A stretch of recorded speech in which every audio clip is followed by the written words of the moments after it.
வணக்கம் நண்பர்களே. 18 மார்ச் புதன்கிழமை. ஆஸ் யூஷுவல் டே வந்து டீயோடு தான் ஆரம்பிச்சிச்சு. இப்போல்லாம் டயட்னால டீயில் கொஞ்சம் அரை சக்கரை போட்டு குடிக்க ஆரம்பிச்சிருக்கேன். பாப்பாவுக்கு காலை ஸ்நாக்ஸுக்கு வாட்டர் மெலான், ஈவினிங் ஸ்நாக்ஸுக்கு டார்க் ஃபேண்டசி க்ரீம் பிஸ்கெட்டும் ஒரு 6-7 முந்திரியும் ரோஸ்ட் பண்ணி கொடுத்துருக்கேன். அவளுக்கு அடிக்கடி வயிறு வலிக்குதுன்னு சொல்கிறனால இன்றைக்கி ரச சாதமும் மணத்தக்காளி கீரை பாசிப்பருப்பு போட்டு கூட்டும்.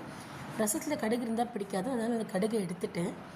காலையிலையும் மணத்தக்காளி கீரையை சாப்பாட்டில் போட்டு பிசைஞ்சு ஊட்டி விட்டுட்டேன். மணத்தக்காளி கீரை அந்த காயோடு இருந்துச்சுன்னா கண்டிப்பாக வாங்கி வயிற்று வலி அல்சர் இருக்கவங்களுக்கு செஞ்சு கொடுங்க, நல்லா கேட்கும். மத்தியானம் லஞ்ச் எங்களுக்கு சாதம், அந்த மணத்தக்காளி கீரை கூட்டு, ரசம், அப்புறம் கத்திரிக்காய் முருங்கைக்காய் போட்டு தக்காளி வெங்காயம் வதக்கி மிளகாத்தூள் தனியாத்தூள் உப்பு போட்டு செய்கிற தொக்கு. இதுவும் சாப்பாட்டில் போட்டு பிசைஞ்சு சாப்பிடலாம். இது பாப்பாவுக்கு நான் பேக் பண்ணி கொடுக்கல. மதியானம் லஞ்சுக்கு நான் வீட்டுக்கு வந்துடுவேன், அதனால் ஹஸ்பண்டுக்கு மட்டும் பேக் பண்ணிட்டேன். தயிர் எப்பயும் போல் சேர்த்து கட்டியிருக்கேன்.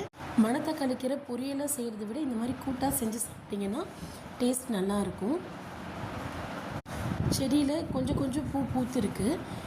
மஞ்சள் சாமந்தி செடி வாங்கி அது என்னமோ தெரில வளரவே இல்லை. அதுக்கு பதிலாக குட்டியாக வேறு ஒரு செடி வளர்ந்துருக்கு.